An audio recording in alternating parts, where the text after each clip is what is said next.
with great power comes great responsibility. NERDSoul.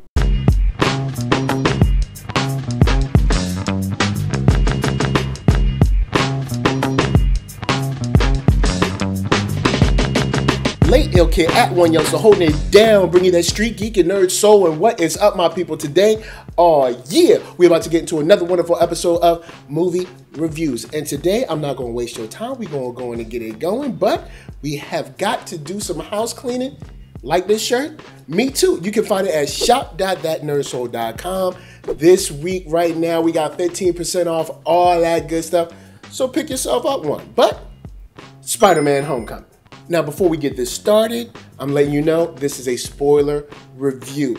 It's been out 2 weeks, 3 weeks now, so pretty much everyone's gotten a chance to see it that wants to see it, except the people that ain't going to see it until it's on home video anyway. So let's talk about some of the stuff that I really like and some stuff that I might not like about this movie.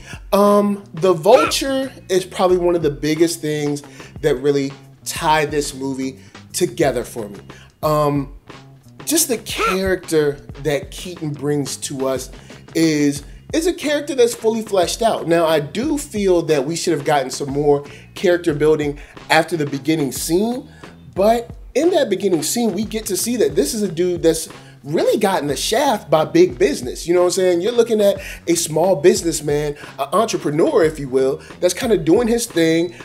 He's got this business. He got this big contract. You know, he's kind of bringing people on and helping. You know, he's doing his best to help not only put food in his family's mouth, but helping other people put food in their family's mouths, man. You know, this is the American dream. You know what I'm saying? This guy is kind of building his business and also helping other people make their way in life through his business.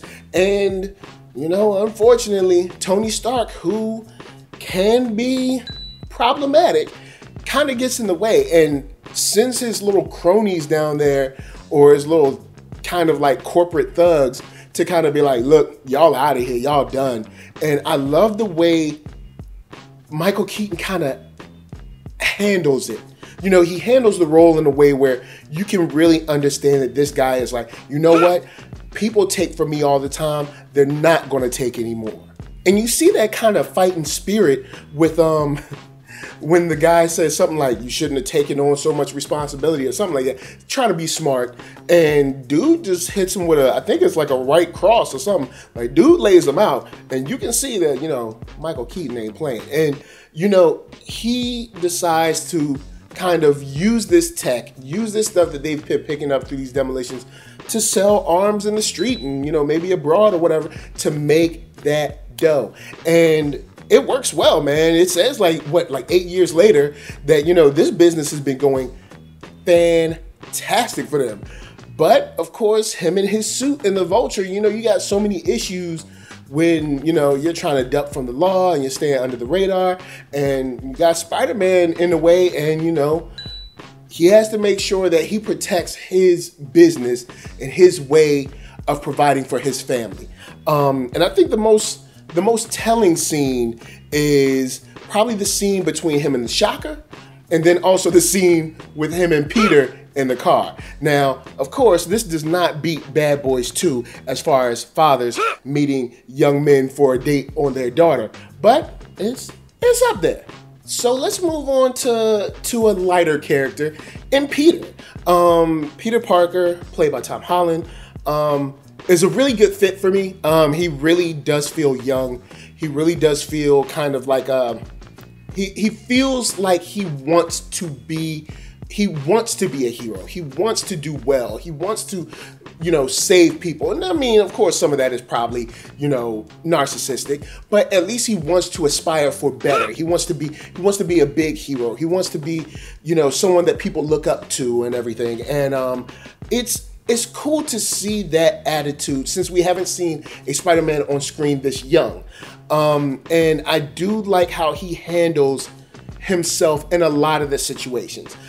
He does bite off more than he can chew, but I do think that's a great characterization for Spider-Man. Even when he's down and out, you see him choosing that, you know, you got to push on, you got to like kind of get through it, and you got to, you know, do your best. Now, I'm gonna say honestly, yo, he should have went to that pool party. That's just me. But maybe that's why I'm not Spider-Man, yo. You know, maybe that's why I'm not Spider-Man. You know what I'm saying? Spider-Man wouldn't go to the pool party. You know, other heroes would. You know, Deadpool would have been all up in that pool party. But anyway, point is, I like the way they characterized Spider-Man. I thought it was really cool. His inquisitive nature, his kind of like playful attitude, and also the want to be bigger, the want to be better. And I think that plays really well into how he was handled by his adults. And when I talk about adults, I mean Happy and unfortunately Tony Stark. They play a very interesting role in this movie because you have Happy being like kind of like the dad maybe, and you have Tony being like the cool uncle, but also has to lay it down every now and then. The thing I like about Happy is that he has to do his best to keep Peter, like Tony says, on the ground. But Peter is like, that dude is ready to fly. Like, he's ready to go on all out, even with his suit taking the training wheels protocol or whatever off. And Happy's just like, he's annoyed by Peter, but at the same time doesn't want Peter to do anything. So he gets a call, he's like, huh, what, don't do it, sit down, leave me alone, bye. And because Happy has to deal with everything from the Stark Expo or the Stark Tower, Avengers Tower, all of that stuff. And Tony Stark plays an interesting role on the other side where he's kind of cool. I've got all the toys, I've got all the money, but at the same time wants to impart some wisdom that maybe he didn't get, or maybe he did get, but was just way too in on his own stuff to even listen to. But when it comes to listening to people, that's not the only person. You have, you know, Tony over there, but you also have Aunt May, who, for the screen time she gets, I think kind of normalizes Peter's home life. She brings a warm feel. I don't think she's used in the best way, but I don't think she's misused. You know what I'm saying? I think she's kind of like serviceable, but I don't think May was allowed to shine as the warmer part of Peter's life. Kind of like the safety net of Peter's like psyche, if you will. And I think you need to see that, and we do get to see some, but I would have liked to see a little bit more instead of just seeing the fact that we're gonna play off of her just being pretty. And Marissa Tomei is pretty. It's just that, you know, I would have liked to see her be. It's cool to be pretty, but I feel like they didn't play up how much of a kind of like just that home feel, that safe feel that she gives to Peter when everything's crashing and he can't really talk about it, but she can still kind of like wrap him up in love and care and wisdom too.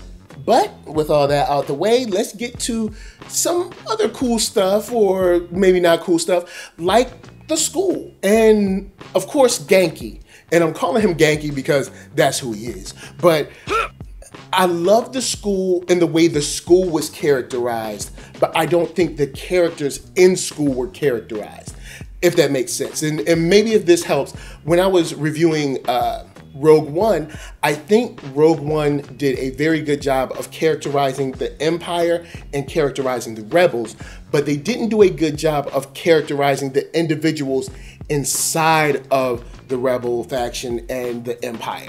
And I hope that helps. So it's like his friends were cool, but we didn't really get to know his friends.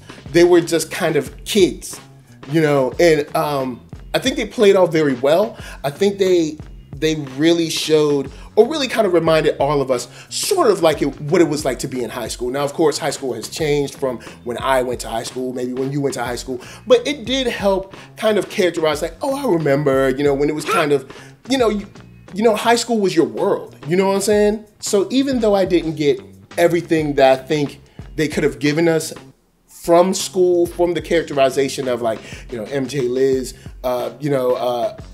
Abraham Attah's character, Flash's character, because I think Penis Parker is something problematic about that. I don't know what it is, but it's just something problematic about it. Then also, the two leading ladies, I just thought would have had more to do. They were kind of there to be like buttons on scenes, and I don't know. Maybe we'll see more later. Well, Liz, we won't see her. She's moving. But, you know, maybe MJ, of course, we'll see more later. But they seem like they were just kind of like accents to scenes instead of being part of the scene. But the most, you know, I guess recognizable or the most used friend in this case was Genki. And I know people are going to be like, that's not his name. That's his name. So the thing that I liked about him is that we did get some more characterization, but, you know, like most high school films, it's kind of like he really didn't do much but tag along with Peter. Now, of course, we've all had those friends, but it would have been cool to see a more well-rounded, you know, friend besides the like I'm tagging along. But I do think that where he was in his friendship made sense. So I'm not saying it didn't make sense. I'm just saying that it would have been cool to see him have more of a role instead of kind of like just like Peter's friend. Because in a way, it just seemed like that's what he was. So before I move on, let me remind you guys that you can find me on Black Hollywood Live. That's right, the first online network for African Americans. Super dope, and you can check them out at blackhollywoodlive.com. And they got celebrity interviews, after shows, sports talk, geek, nerd, tech, all that. With live streams every day at youtube.com/blackhollywoodlive. So with a great action film that is filled with, you know, feats and danger and loss and heroism, also some great fights on the solo tip between Shocker, also like the you know, running through or I guess sliding through the neighborhood, or even the head-to-head against Vulture twice. There's so much to love on an action tip. I think this movie, when it comes to action, really delivers. And even besides that, you have this coming-of-age story that matters to us. And I think it matters to us because it matters to Peter. And what I mean by that is, in a lot of movies, you'll see that the character just seems to kind of be like, meh about it. But Peter really wants to be this hero. And I think when you see Peter wanting to be this, you kind of want him to be it for him. You know what I'm saying? And all of that works together with, you know, Vulture being so imposing and Shocker being actually pretty formidable.